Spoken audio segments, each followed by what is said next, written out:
मुझे बहुत तेज दर्द हो रहा है, काकी को बुला दीजिए। बस कुछ देर रुक जा, मैं काकी को और दाई माँ को दोनों को भी लेकर आता हूँ, तू बस अपना ख्याल रखना है। सोहन रुद्रपुर गांव में अपनी पत्नी के साथ मेहनत मजदूरी कर गुजारा करता था। इस वक्त वो शहर से बाहर बनने वाली कॉलोनी में चौकीदारी का काम कर रहा था। उसकी पत्नी लक्ष्मी प्रसव पीड़ा से छटपटा रही थी, इसलिए उसने पड़ोस में रहने वाली काकी को बुलाने के लिए कहा। सोहन उन्हें बुलाने के लिए घर से बाहर निकल गया। दूसरी तरफ लक्ष्मी अभी भी दर्द से छटपटा रही थी। तभी कॉलोनी से कुछ दूर स्थित कब्रिस्तान से तंत्र क्रिया कर लौट रहे तांत्रिक की नजर उनकी झोपड़ी पर पड़ी। वो लक्ष्मी की दर्द भरी आवाज सुन के तुरंत झोपड़ी के भीतर दाखिल हो गए। उसकी आहट सुनकर लक्ष्मी बिना अपनी आंखें खोले बोली, अच्छा हुआ आप आ गई, मुझे दर्द बर्दाश्त नहीं हो रहा है। तांत्रिक बिना कुछ बोले कुछ मंत्र पढ़ने लगा। वो उसके गर्भ पर अपने हाथ रखे हुए था।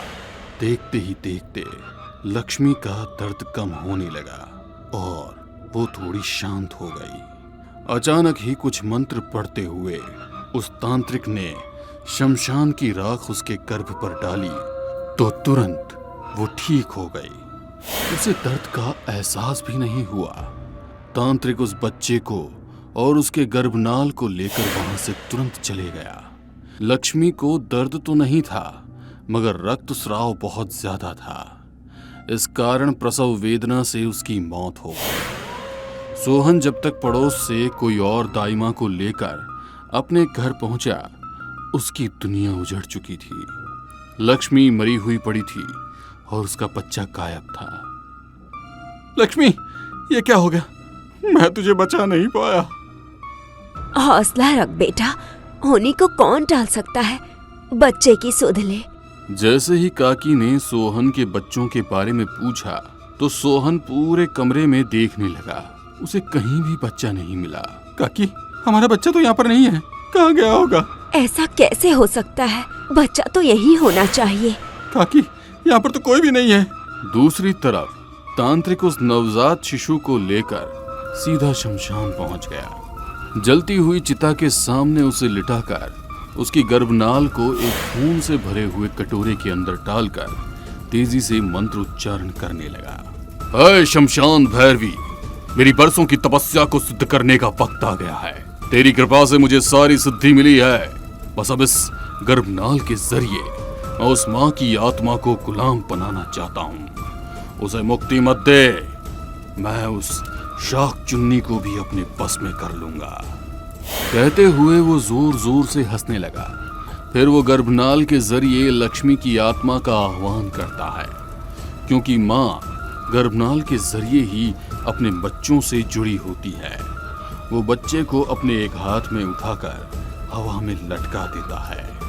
तेरे जरिए तेरी माँ को अपना गुलाम बनाऊंगा, तुम मेरा तुरुप का इक्का हो।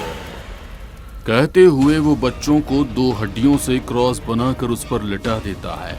वो बच्चा तांत्रिक के कहने पर कभी हंस रहा था तो कभी रो रहा था।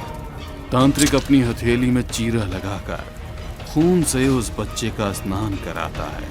फिर उसे अपने गले की एक माला निकाल कर पहना देता है। अपने बाद सारी विधियां मैं तुझे सिखाऊंगा। तुझे मैं अपना वारिस घोषित करता हूँ। ये कैसा अनर्थ हो गया, बच्चा गायब है, माँ मरी पड़ी है। हे ईश्वर, तू ही मदद कर, कहीं कोई विपदा न आ जाए।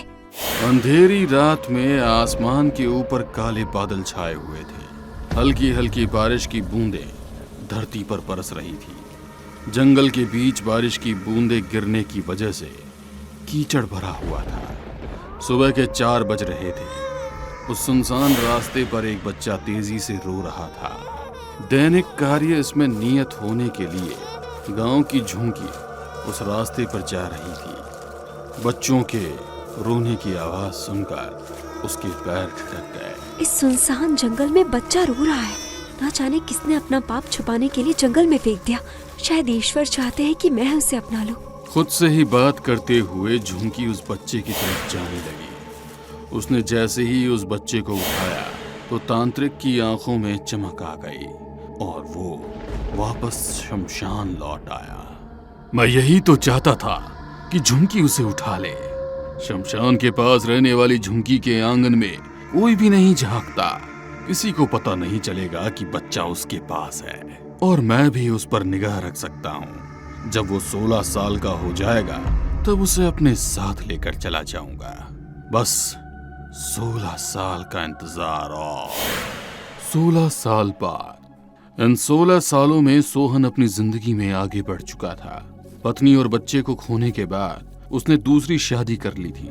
वहीं लक्ष्मी मरने के बाद आज भी उसी कॉलोनी में अपने बेटे का इंतजार कर रही थी, क्योंकि उसे पता था कि उसका बेटा मरा नहीं बल्कि जिंदा है। मगर कहाँ, ये उसे नहीं पता था। उसका बच्चा झुमकी के पास रहकर 16 साल का हो चुका था। आज वो बच्चा 16 साल का हो चुका है। उसकी गर्भनाल मेरे पास है। अब मैं उसकी माँ को अपना गुलाम बना सकता हूँ। खुद से ही बातें करते हुए अपने झोले से उस बच्चे की गर्भनाल को निकाला, उसे जलाकर राख में तब्दील कर दिया और तांत्रिक ने अब मौके की तलाश करने लगा। एक रात जब झुमकी देर तक घर नहीं लौटी, वो बच्चा घर पर अकेला था। तांत्रिक ने उस घर के बाहर उस राख को बिखेर दिया और लक्ष्मी की आत्मा को बुलाने लगा। लक्ष्मी, मुझे पता है तू अभी भी उस घर के बाहर अपने बच्चे का इंतजार कर रही है। तुझे तेरा बच्चा चाहिए और मुझे ताकत। बोल, तुझे मेरा सौदा मंजूर है कि नहीं? आजा, यदि सौदा मंजूर है तो आजा, आज तू अपने बेटे से मिलेगी। कहते हुए तांत्रिक बाबा लक्ष्मी की आत्मा का आह्वान करने लगा। जैसे ही उसका आह्वान लक्ष्मी की आत्मा के पास पहुंचा, लक्ष्मी की आंखों के आगे अंधेरा छाने लगा। ऐसा लग रहा था जैसे कोई उसे बिना किसी बंधन में बांधकर अपनी ओर खींच रहा हो। इतने सालों में इतना भयानक एहसास कभी नहीं हुआ। कोई मुझे बंधन में बांधने की कोशिश कर रहा है।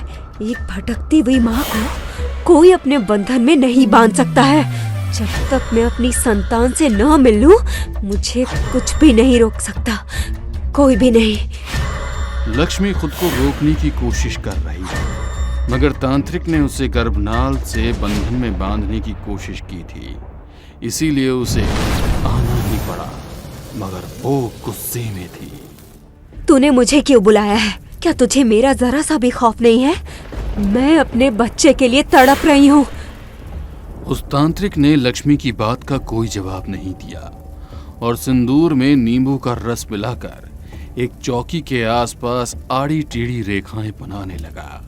फिर उस चौकी पर उसने एक खोपड़ी निकाल कर रखी। सिंदूर काली उड़द से पूजा करने के बाद उसने एक कंडे से लोबान डाल उसका धुआं करना शुरू किया। उस धुएं से लक्ष्मी को परेशानी हो रही थी। क्या चाहता है तू? साफ साफ क्यों नहीं बता देता? मुझे तकलीफ देकर तुझे क्या हासिल होगा?